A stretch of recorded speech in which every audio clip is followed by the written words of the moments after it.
Lava Jato dominaram o noticiário político do Brasil. A comunicação teria ocorrido por um aplicativo de troca de mensagens, o Telegram, e foi publicada pelo site The Intercept. Segundo o site, elas mostrariam que o então juiz Sérgio Moro não foi imparcial ao julgar e condenar o ex-presidente Luiz Inácio Lula da Silva.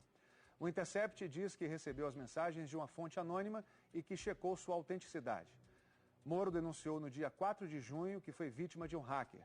Deltan Dallagnol denunciou em abril que também teve seu celular hackeado.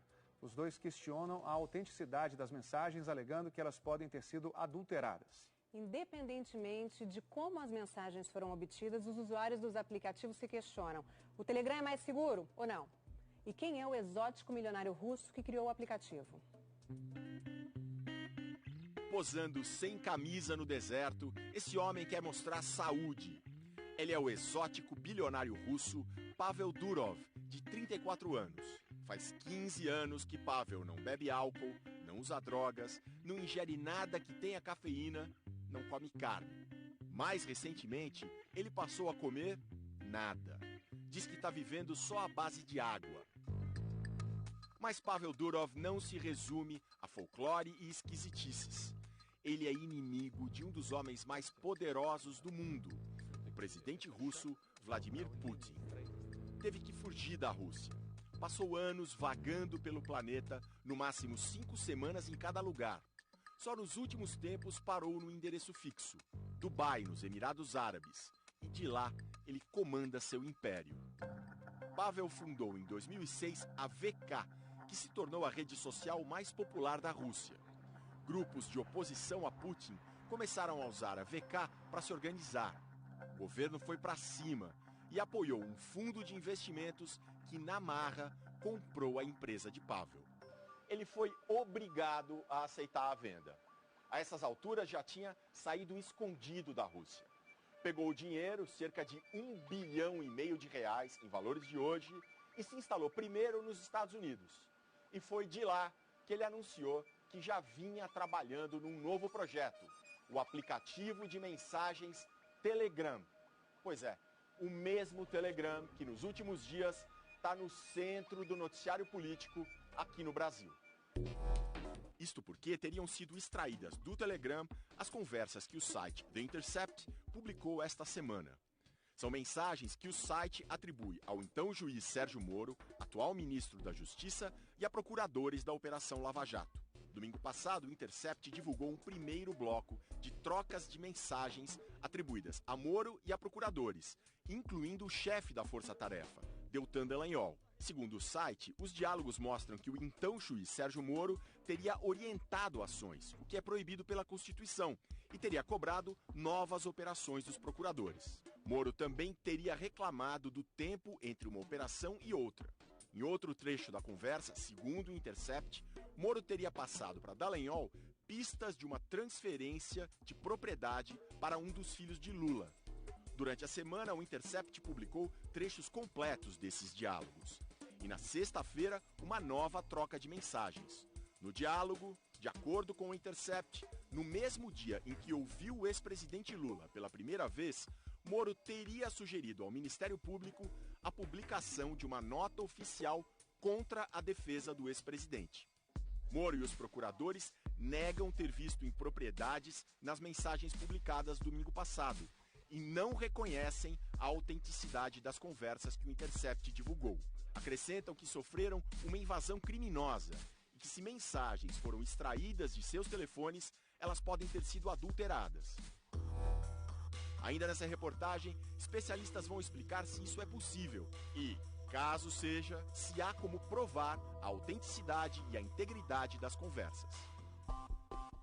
O fundador do Telegram, Pavel Durov, sempre contou vantagem da segurança do aplicativo e chegou a chamar o principal concorrente, o WhatsApp, de porcaria. WhatsApp sucked most. Por que existe uma percepção de que o Telegram é mais seguro que o WhatsApp?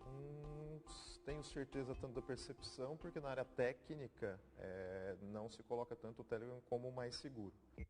Para comparar os aplicativos, vamos entender o que é uma mensagem criptografada ou encriptada.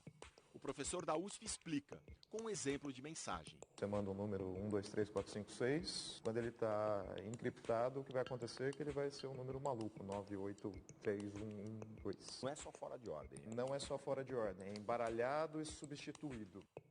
As mensagens normais do Telegram não são criptografadas de ponta a ponta. Elas saem embaralhadas do celular, mas depois são desembaralhadas nos servidores, que são os computadores de grande porte do aplicativo onde ficam armazenadas. Privilegia essa questão de usabilidade. Usuários não vão perder as suas mensagens.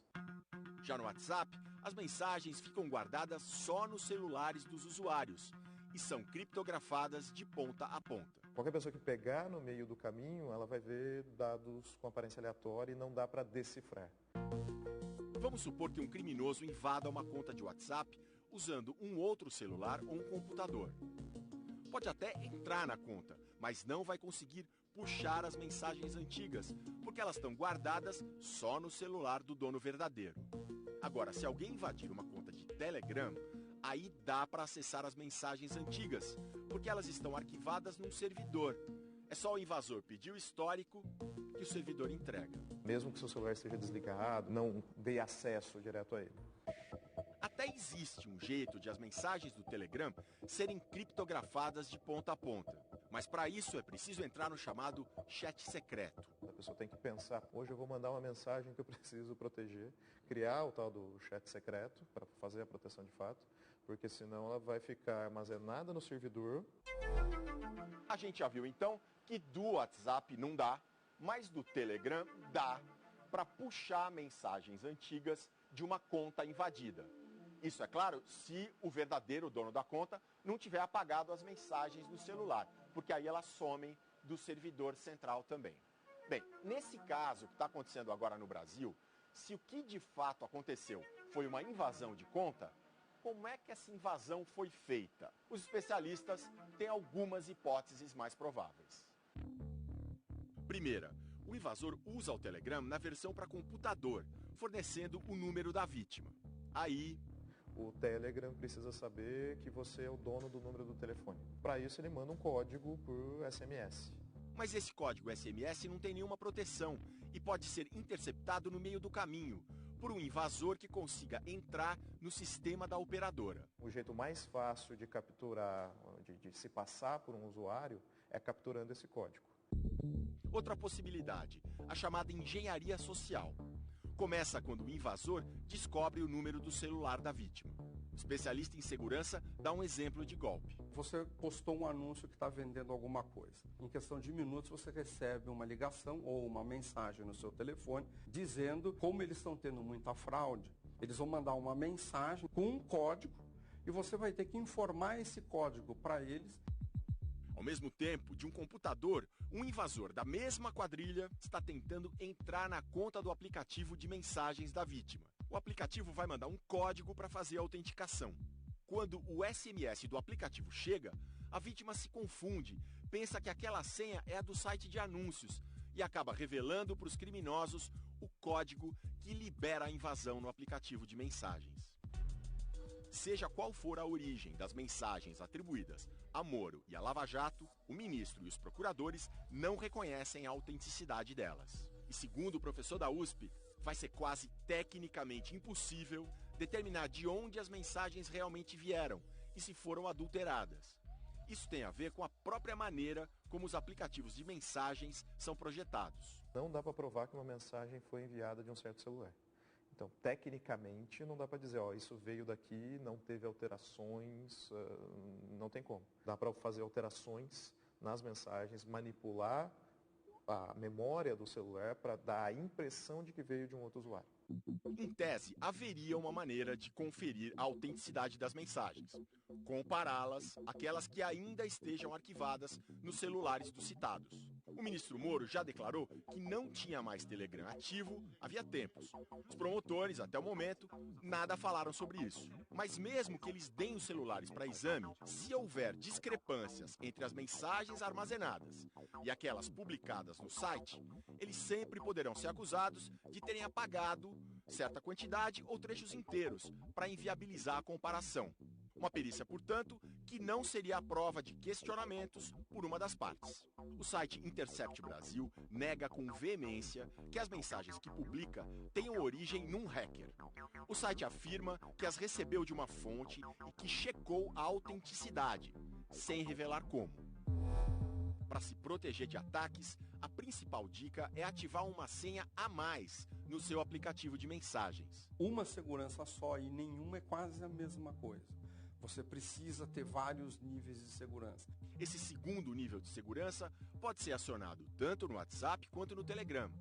Aí o acesso não vai depender só de um código mandado por SMS, mas de uma outra senha que você mesmo criou. Se você não entregar a senha, o sistema não vai te dar acesso às mensagens, à conta, nada do gênero. Sobre o caso envolvendo as autoridades brasileiras, o Telegram disse que não há nenhum indício de invasão em seus servidores e que o mais provável é que tenham acontecido ataques diretamente aos celulares dos usuários. Nós também procuramos o criador do Telegram, Pavel Durov, pelo próprio aplicativo. Mas o misterioso bilionário russo, que vive em Dubai, não respondeu.